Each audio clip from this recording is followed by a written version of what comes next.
look at with even grass covering, and the surface should harden up. I think they didn't have time to water it and roll it too much because of the rain, but yeah, it should become pretty hard. We've known this wicket to have a lot of bounce and carry, so that's a good sign for the bowlers. All 5 days you have chance to pick up wickets. It doesn't slow down too much, so which is a very good sign. And yeah, looks like a wicket where a result is very much possible. Anand? Obviously, there have been a bit of disappointment in not being able to win the game, the last test, with all the time lost to rain.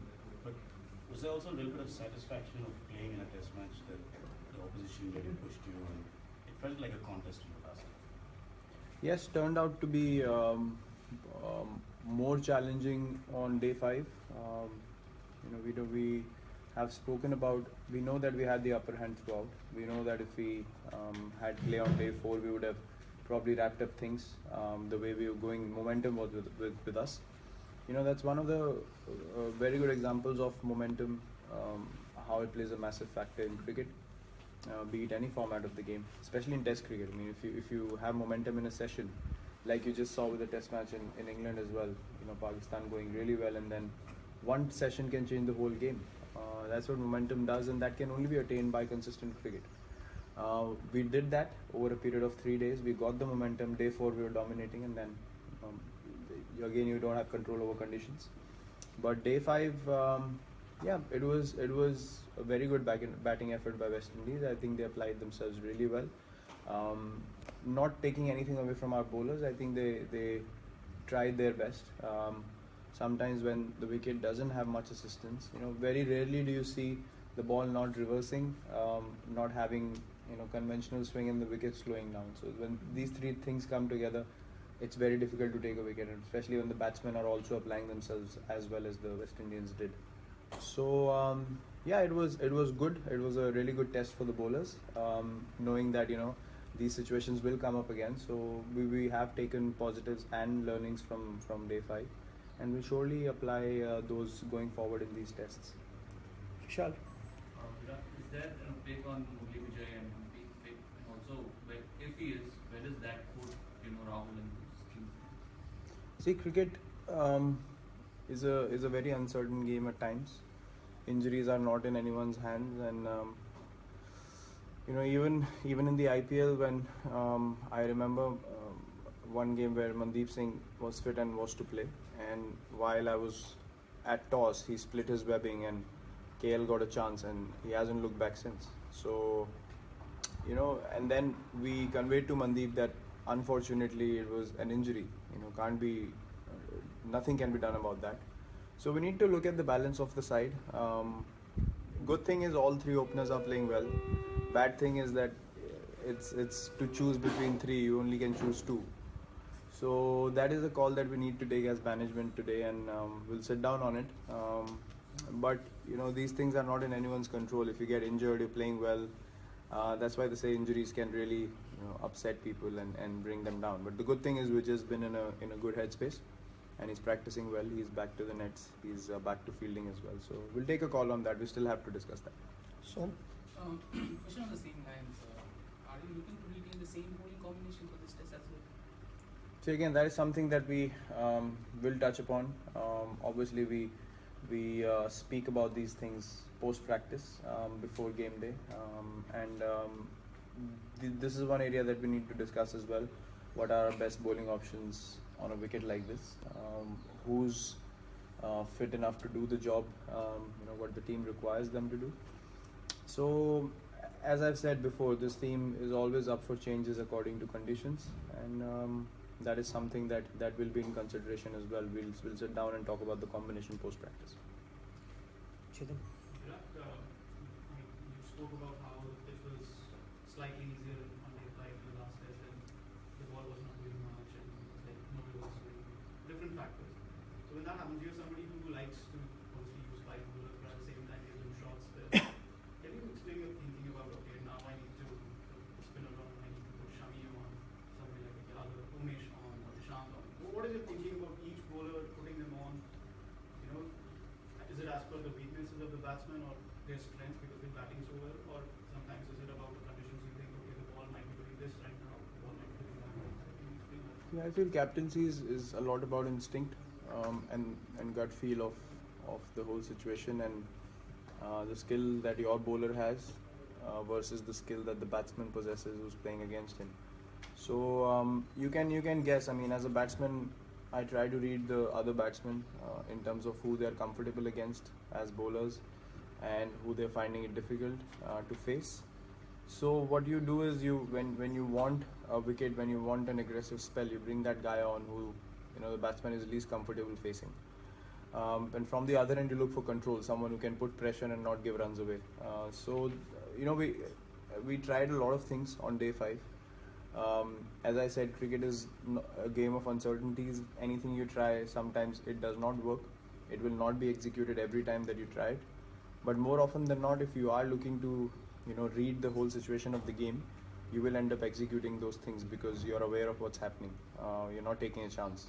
You know exactly what you want to do. You're setting the exact fields, and the bowlers are executing the plans as well. So that is basically my thinking in every situation, whether it's going with the bowlers or it's going against them, whether it's tough or it's easy. It's very important to be aware and get a feel of what's happening around and what can be done to take a wicket at that stage. Reading pitches is not an exact science, and they usually in a team there's one or two who do it better than others. Who's the master when it comes to reading pitches in our team? See, I'm someone who doesn't look at the pitch too much. I'll have a brief look and then figure out how the pitch might play. You can never be certain about the pitch, but I think Anil Bhai is doing a very good job. As bowlers, bowlers have a better idea of reading pitches. That's what I feel, because they understand exactly the feel of the soil, how much the ball's going to go through, how much is going to seam or bounce off the wicket. So Anil Bhai is very good at it in understanding what the pitch will do, especially on day 3, day 4, day 5. That's the idea you need to take, because day 1, day 2, most of the pitches have similar pace. But day 3, day 4, day 5 is where you need to be sure of what's going to happen, so you can play the exact combination and have the exact bowlers who are going to be effective at that stage. In the second innings is much more important to take 10 wickets, when it's tough. First innings still you have enough in the wicket. So Anil Bhai, I think, has a very good idea of reading pitches. Other guys also, the bowlers have a good idea, but as I said, I mean, you can only take a guess about how the wicket is going to play out. It might be very difficult, but Anil Bhai, I think, is very accurate with that. We'll take last 2 questions from Mr. Lele in Hindi.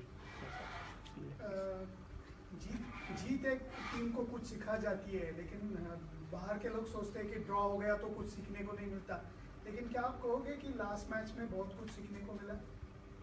बिल्कुल, draw में भी draw के भी अलग अलग scenarios हो सकते हैं.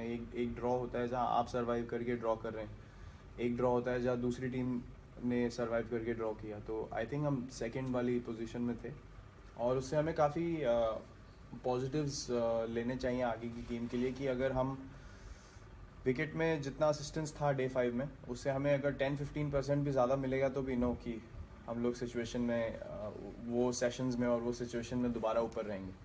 तो हमें ये समझना ज़रूरी है कि हमने 4 दिन बहुत अच्छी क्रिकेट खेली और एक जो लास्ट डे था जो सबसे ज़रूरी था, उसमें वेस्ट इंडीज़ ने रेजिस्टेंस दिखाई और उससे सीख यही मिलती है कि हमें अपनी एबिलिटी को डाउट नहीं करना चाहिए आगे जाते हुए, क्योंकि जैसे कई लोग बोलेंगे कि बॉलर्स विकेट्स नहीं ले पाए, लेकिन बॉलर्स को हम बहुत जल्दी क्रिटिसाइज़ कर देते हैं. बैट्समैन की 1-2 इनिंग ख़राब जाती है, फिर भी बोलते हैं चलो अभी चांस है.